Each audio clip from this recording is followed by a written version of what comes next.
Hello everyone. आज हम लोग फिर से एक टॉपिक को डिस्कस करेंगे जो जैन धर्म के ऊपर है। जैसा कि मैंने कहा था कि बौद्ध धर्म, जैन धर्म और सिख धर्म, जो भी धर्म से रिलेटेड वीडियो होगा उसको भी कवर कर लिया जाएगा, हर टॉपिक को। और इसमें हम लोग एग्जाम के पॉइंट ऑफ व्यू से देखेंगे, जो जो भी पॉइंट इंपॉर्टेंट है उसको क्विकली हम लोग कवर करेंगे। और आप लोगों को ये सेशन कैसा लग रहा है ये आप लोग जरूर बताइएगा कमेंट सेक्शन में। और ज्यादा से ज्यादा क्लास को लाइक, शेयर और सब्सक्राइब कीजिए। चलिए हम लोग देखते हैं जैन धर्म के बारे में। जैन धर्म, जैसे इनका जैन धर्म के बारे में कहा जाता है कि इसका जो जन्म हुआ वो, इसमें जो 24वें तीर्थंकर, मैन इसमें कौन जाने जाते हैं? 24वें तीर्थंकर महावीर स्वामी के नाम से जैन धर्म जो है फेमस हुआ है। ठीक है, तो जैन धर्म के 24वें तीर्थंकर कौन थे? महावीर स्वामी। अब इनके बारे में देखेंगे। जैसे ये बहुत ज्यादा फेमस हुए, जैसे कि और भी 23 तीर्थंकर हुए इनसे पहले, लेकिन महावीर स्वामी के बारे में हम लोग डिटेल में इसलिए जानेंगे कि इन्हीं के टाइम से जैन धर्म जो है का ज्यादा प्रचार प्रसार हुआ। ठीक है, तो हम लोग देखते हैं कि इनके बचपन का नाम क्या था। तो इनके बचपन का नाम वर्धमान था। और इनका जन्म कब हुआ था? 540 बीसी में इनका जन्म हुआ था, वैशाली के कुंड ग्राम में। कहाँ इनका जन्म हुआ था? वैशाली के कुंड ग्राम में। कब? 540 बीसी। जैसा कि हम लोग देख चुके हैं पिछले क्लास में बीसी और एडी के बारे में, इसलिए आप लोगों को कोई कंफ्यूजन नहीं होना चाहिए इसको लेकर के। और फिर भी अगर है तो अगर आप लोग पिछले क्लास को नहीं देखे हैं तो जा करके उसको देख लीजिएगा। जैसे इनकी मृत्यु कब हुई? तो इनकी मृत्यु 468 बीसी में पावापुरी में हुई। ठीक है, अब ये भी क्वेश्चन में पूछा जाता है, जैसे कि अब हम लोग किसी भी टॉपिक को कवर करते हैं हर हमेशा मैं ये बताती हूँ कि मतलब 3-4 पॉइंट दे दिया जाता है, उसके बाद फिर उसमें दिया जाता है वनली वन, वनली टू, या 1 और 2 बोथ ऐसे रहते हैं आंसर। तो उस हिसाब से अगर पॉइंट सारा मालूम होगा तो इसको हम कवर करेंगे, उसको अच्छे से आंसर भी कर सकेंगे। जैसे 468 बीसी में इनकी मृत्यु हुई, कहाँ हुई? पावापुरी में। और कितने वर्ष की उम्र में हुई? 72 वर्ष की उम्र में हुई। जैसे कि आप लोग देख सकते हैं जन्म और मृत्यु से भी इसको पता कर सकते हैं कितने वर्ष की उम्र में इनकी मृत्यु हुई। तो 72 वर्ष की अवस्था में। और इनकी माता का नाम क्या था? त्रिशला। इनकी माता का नाम त्रिशला था, जो लिच्छवी के राजा चेटक की बहन थी। लिच्छवी के राजा चेटक की बहन कौन थी? त्रिशला, जो इनकी माता थी। और पिता का नाम क्या था? सिद्धार्थ। इनके पिता का नाम क्या था? सिद्धार्थ। और पुत्री का नाम क्या था? अन्नोजा प्रियदर्शनी। पुत्री कौन थी? अन्नोजा प्रियदर्शनी। के बाद इनके दामाद का नाम क्या था? जमाली, जो बाद में इनके पहले शिष्य भी बने। और उसके बाद महावीर जो थे वो कौन थे? 24वें तीर्थंकर, जैसा कि हम लोग ने शुरुआत में देखा। और इनको वास्तविक संस्थापक माना जाता है। जैसे और भी तीर्थंकर हुए, जैसा कि हम लोग जान चुके हैं कि 24 तीर्थंकर थे। 24वें तीर्थंकर कौन थे? महावीर स्वामी।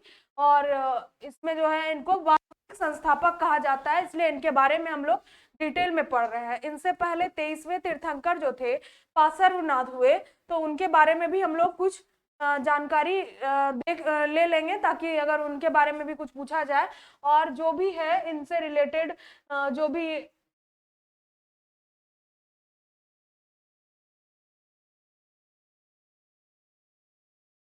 हाँ, इनसे रिलेटेड जो भी इनके चिन्ह हैं उसके बारे में भी देख लेंगे, क्योंकि कभी कभी मैच द फॉलोइंग में आ जाता है मैचिंग के लिए चिन्ह को लेकर के तीर्थंकर। तो उसके बाद हम लोग देखते हैं इनका प्रतीक चिन्ह क्या था? सिंह। इनका प्रतीक प्रतीक चिन्ह क्या था? सिंह। वप नामक सन्यासी ने कहा था, जैसा कि हम पिछले क्लास में बता चुके हैं कि बौद्ध धर्म में जैसे हम लोग पढ़ रहे थे महात्मा बुद्ध के बारे में, तो उनसे कुछ कुछ में भी रिलेट कर रहा है कुछ कुछ चीज, तो इसलिए कंफ्यूज नहीं होना है। यहाँ पर जैसे वप नामक सन्यासी ने कहा कि या तो ये चक्रवर्ती सम्राट होगा या सन्यासी, तो ऐसा महात्मा बुद्ध के बारे में भी कहा गया था। तो इसमें नाम याद रखेंगे कि इन्होंने कहा था, वप नामक सन्यासी ने कहा कि या तो ये चक्रवर्ती सम्राट होगा या तो फिर क्या होगा? एक सन्यासी बनेगा। महावीर का अन्य नाम क्या क्या था? मतलब महावीर को और किस नाम से जाना जाता था? तो निगंठनाथ पुत्र और नयपुत्र। इनका अन्य नाम क्या है? निगंठनाथ पुत्र और नयपुत्र। और इसके बाद 30 वर्ष की अवस्था में इन्होंने गृह त्याग किया। किनके परमिशन से, किनसे आज्ञा ली? भाई नंदीवर्धन और भाभी सुनंदा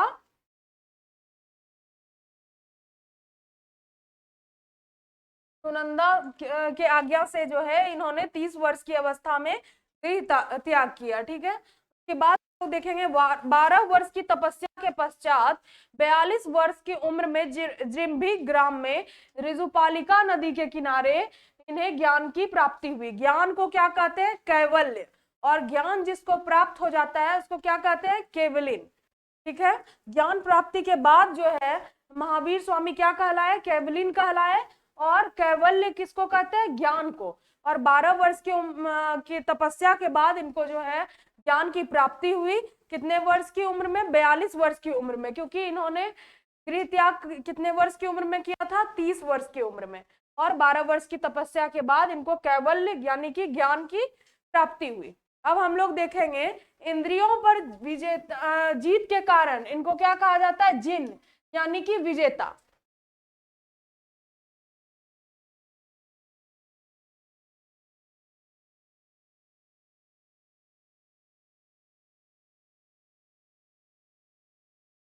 इंद्रियों पर जीत के कारण इनको क्या कहा जाता है? जिन यानी कि विजेता। और योग्य होने के कारण इनको अरहत यानी कि पूज्य कहा जाता है, योग्य होने के कारण। ठीक है, और बंधन रहित होने के कारण इनको क्या कहा गया? निग्रंथ। निग्रंथ क्यों कहा गया?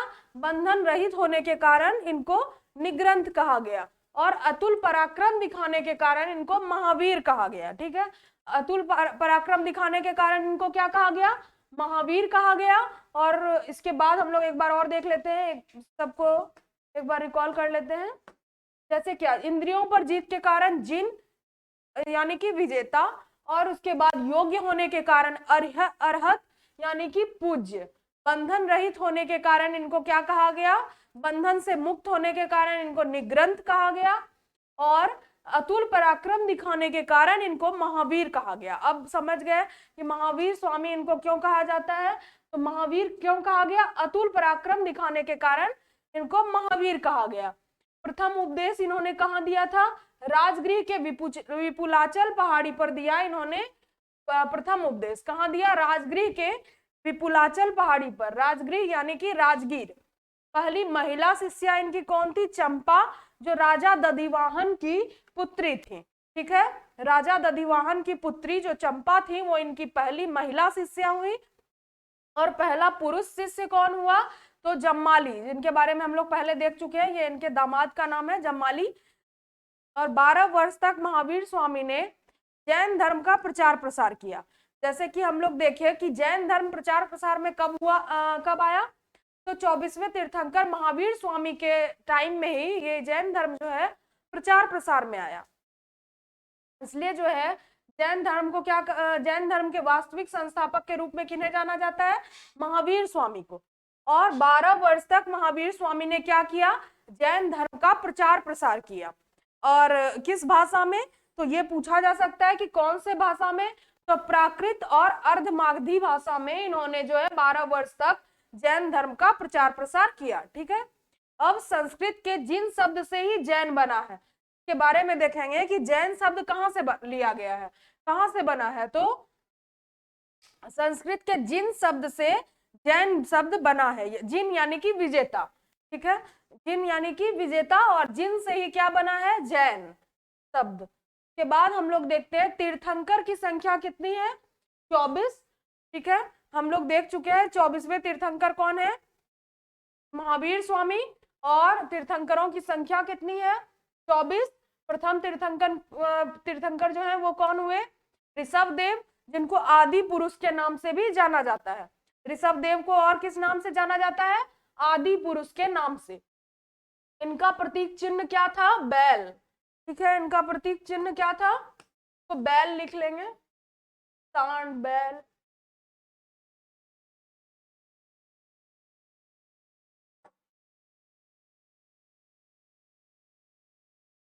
का प्रतीक चिन्ह क्या हुआ? बैल। और इनकी मृत्यु 28वें यानी कि कैलाश पर्वत पर हुई। ठीक है, इनकी मृत्यु कहाँ हुई? 28वें कैलाश पर्वत पर हुई। और जैन धर्म में अनेकांतवाद का स्थान आता है। पूछा जाएगा, ऐसा क्वेश्चन भी दिया जाता है कि अनेकांतवाद कौन से धर्म से संबंध रखता है? तो बौद्ध धर्म, जैन धर्म, सिख धर्म। तो इसमें दे सकता है ए एंड बी बोथ, ऐसे करके। तो याद रखेंगे, ये एक एक पॉइंट जो है जो हम लोग बीच में पढ़ रहे हैं उसको याद रखने वाली चीज है ये सब। जैसे हम लोग क्वेश्चन देखते हैं एग्जाम में, आप लोग भी देखे होंगे कि कैसे क्वेश्चन पूछे जाते हैं। जैसे अनेकांतवाद कौन से धर्म से संबंधित है? कौन से धर्म से? जैन धर्म से संबंध रखता है अनेकांतवाद, ठीक है। उसके बाद हम लोग देखेंगे इसका मतलब क्या होता है, अनेक विषयों पर चर्चा। अनेकांतवाद यानी कि अनेक विषयों पर चर्चा। और महावीर स्वामी ने जैन धर्म के प्रचार के लिए महावीर गंधर्वों की स्थापना की, ठीक है। गंधर्वों की स्थापना किन्होंने की? महावीर स्वामी ने जैन धर्म के प्रचार प्रसार के लिए। अध्यक्ष किनको बनाया? आर्य सुधर्मन को इसका अध्यक्ष बनाया। उसके बाद जैन साहित्य की सबसे प्रसिद्ध पुस्तक कौन सी है? भगवती सूत्र, ठीक है। पूछा जाएगा जैन साहित्य की जो सबसे प्रसिद्ध पुस्तक है वो कौन सी है? तो भगवती सूत्र जो है जैन साहित्य की सबसे प्रसिद्ध पुस्तक है। और इसमें हम लोग 24 तीर्थंकरों की जीवनी देख सकते हैं, ठीक है। 24 तीर्थंकर की जीवनी के बारे में हम लोग भगवती सूत्र में देख सकते हैं, जो जैन साहित्य की सबसे प्रसिद्ध पुस्तक है। चलिए हम लोग आगे की तरफ बढ़ते हैं। जैसा कि एग्जाम में होता है ना कि मतलब हम लोग जैसे बहुत सारे बुक में देखते हैं, लैंग्वेज थोड़ा टफ होता है तो बहुत लोगों को समझने में परेशानी होती है। तो अगर आप इसको मतलब तोड़ के पढ़ें, ऐसे ही कहा जाता है नोट्स बनाने के लिए। मतलब आपके पास बहुत सारा कुछ है आपके पास, उसको आप एक कॉपी भी अगर है तो आप उसको चाहे तो 3 से 4 पेज में उसका नोट्स बना सकते हैं। नोट्स ऐसा होना चाहिए जो आप अगर एग्जाम के टाइम में रिवीजन कर रहे हैं तो आपको कम से कम समय उसको देना पड़े।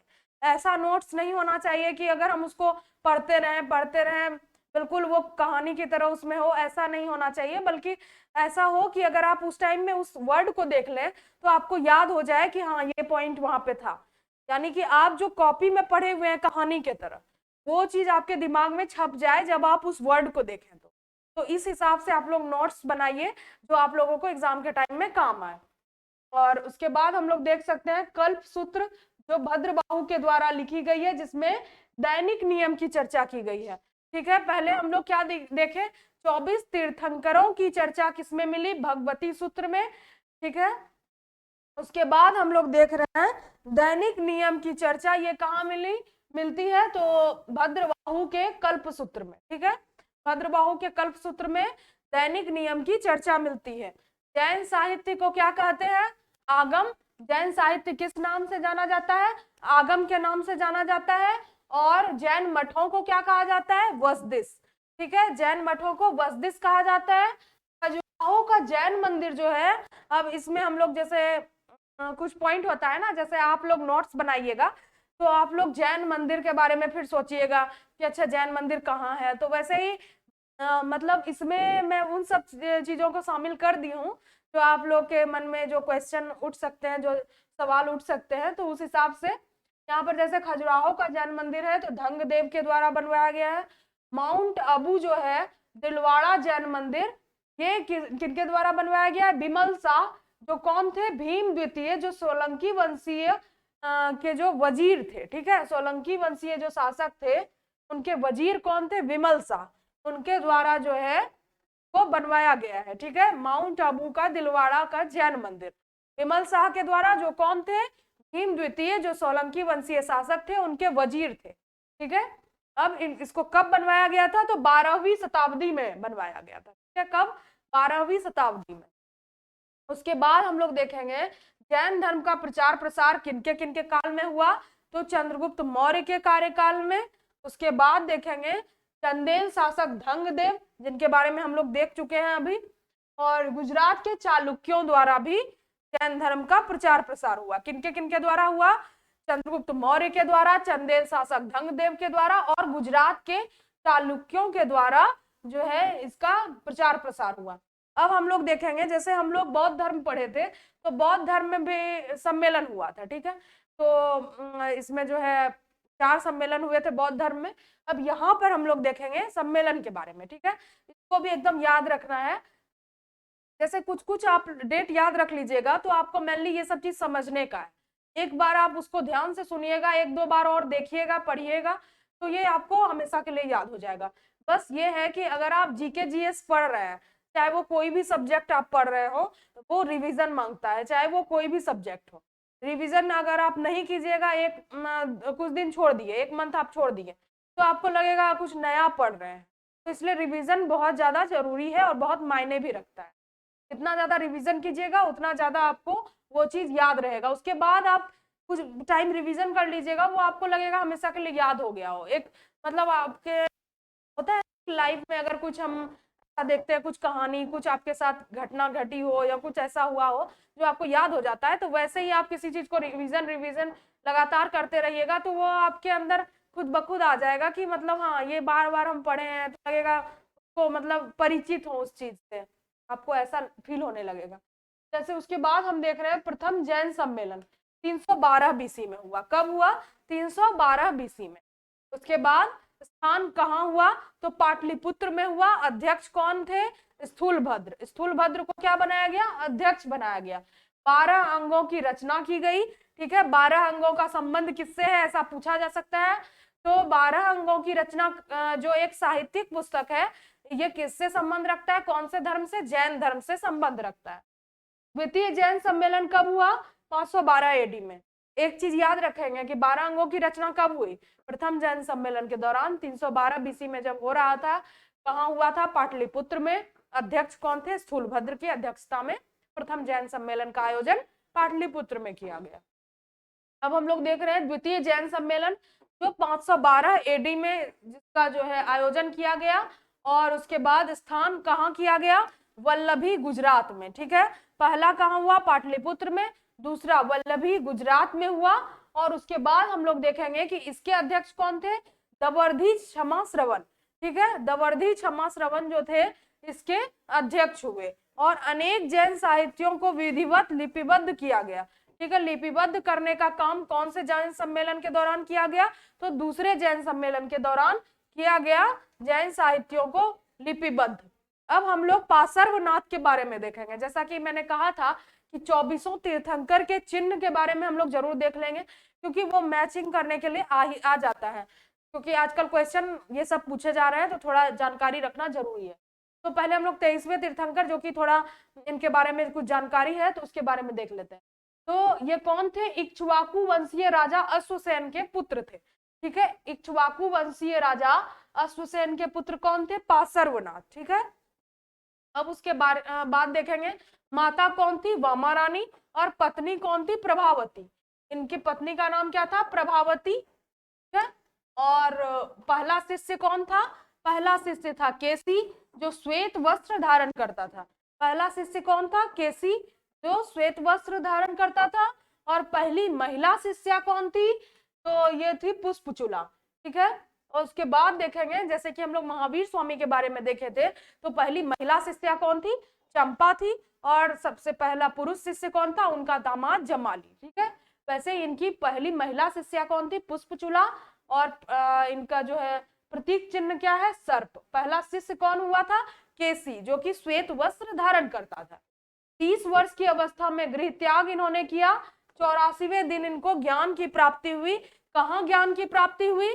तो उसके बारे में देखेंगे कि झारखंड के गिरिडीह के सनमेध पर्वत, जिसको शिखरजी या पार्श्वनाथ की पहाड़ी भी कहा जाता है। ठीक है, इनको 84वें दिन, गृह त्याग के 84वें दिन ज्ञान की प्राप्ति हुई। कहाँ हुई? झारखंड के सनमेध पर्वत पर, जिसको शिखरजी या पार्श्वनाथ की पहाड़ी के नाम से जाना जाता है। ठीक है, के बारे में याद रखेंगे। अब 4 महाव्रत दिए गए थे पहले। ठीक है, 4 महाव्रत किनके द्वारा दिए गए थे? 4 महाव्रत जो है पहले जो तीर्थंकर हुए उनके द्वारा दिए गए। और 5वां जो महाव्रत है वो ब्रह्मचर्य का, जो महावीर स्वामी ने इसमें जोड़ दिया। ठीक है, पहला क्या था? सत्य। दूसरा अहिंसा। तीसरा आस्तेय यानी कि चोरी न करना। और चौथा अपरिग्रह यानी कि धन संचय न करना।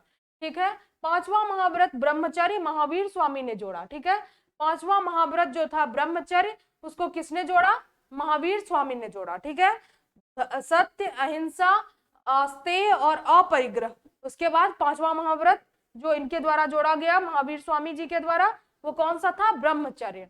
अब हम लोग जैन तीर्थंकर के बारे में देख लेंगे। ठीक है, कौन कौन से जैन तीर्थंकर हुए, और 24 जैन तीर्थंकर, जैसे हम लोग अभी चर्चा कर रहे हैं कि 24 जैन तीर्थंकर हुए, 24वें थे महावीर स्वामी जी, तो कौन कौन पहले से 23वें स्थान पर थे। 23वें भी हम लोग पार्श्वनाथ जी के बारे में देख चुके हैं। अब हम लोग और भी जो बचे हुए हैं 22 तीर्थंकर, उनके बारे में देखेंगे। जैसे कि हम लोग ऋषभ देव के बारे में देख चुके हैं कि जो है वो उनका जो है प्रतीक चिन्ह क्या था, बैल था, और उनके बारे में हम लोग ये भी देख चुके हैं कि इनको आदिनाथ के नाम से जाना जाता है। ठीक है, तो ऋषभनाथ का प्रतीक चिन्ह क्या है, बैल।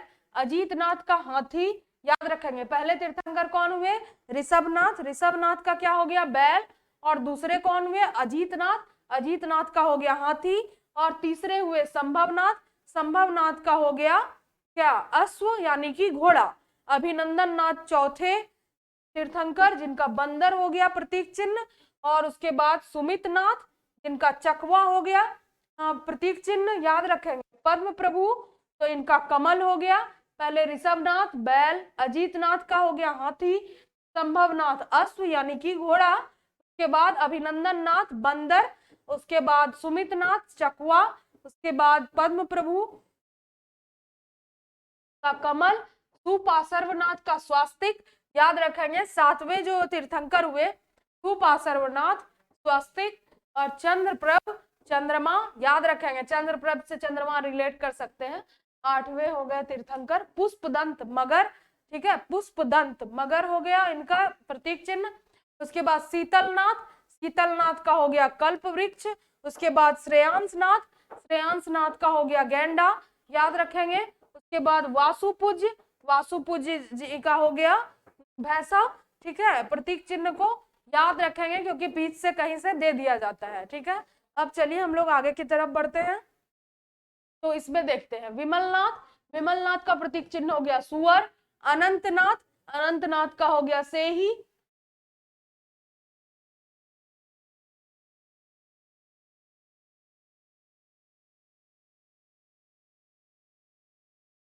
के बाद धर्मनाथ, धर्मनाथ का हो गया वज्रदंड। ठीक है, उसके बाद शांतिनाथ, शांतिनाथ का हो गया हिरण। उसके बाद कुंथुनाथ, इनका हो गया बकरा। उसके बाद अरहनाथ का हो गया मछली, याद रखेंगे। अरहनाथ का क्या हो गया, मछली। कुंथुनाथ, कुंथुनाथ का क्या हो गया, बकरा।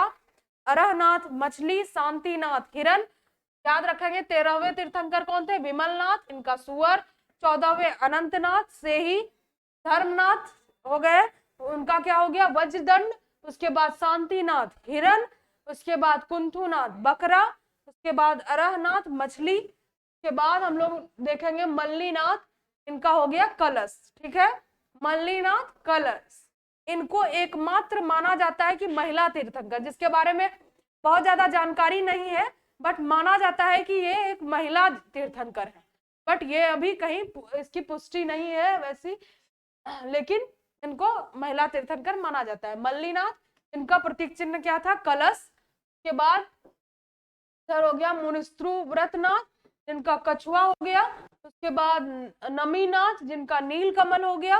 उसके बाद हम लोग देखेंगे नेमीनाथ, नमीनाथ और नेमीनाथ अलग अलग है। 21वें तीर्थंकर नमीनाथ, ठीक है, जिनका नील कमल हो गया, और नेमीनाथ जिनका शंख हो गया। उसके बाद पार्श्वनाथ, जिनका सर्प हो गया प्रतीक चिन्ह। उसके बाद हम लोग देखेंगे महावीर स्वामी जी के बारे में, जिनका जो प्रतीक चिन्ह है वो सिंह है। ठीक है, तो ऐसे हम लोग 24 तीर्थंकर के प्रतीक चिन्ह के बारे में भी देख लिए। इससे क्या होगा कि जो भी क्वेश्चन इससे रिलेटेड मैच द फॉलोइंग में आए, या फिर कुछ भी ऐसे प्रतीक चिन्ह पूछ लिए गए तो याद रहेगा, और 24 तीर्थंकर के भी नाम को याद रखने का कोशिश करेंगे। 2-3 बार अगर आप लोग रिपीट कर लें तो ये याद जरूर हो जाएगा। ठीक है, चलिए आज के लिए इतना ही जैन धर्म में। के बाद आप लोगों को अगर कोई डाउट है तो आप लोग कमेंट सेक्शन में पूछ सकते हैं, और मिलते हैं नेक्स्ट क्लास में। तब तक के लिए बाय।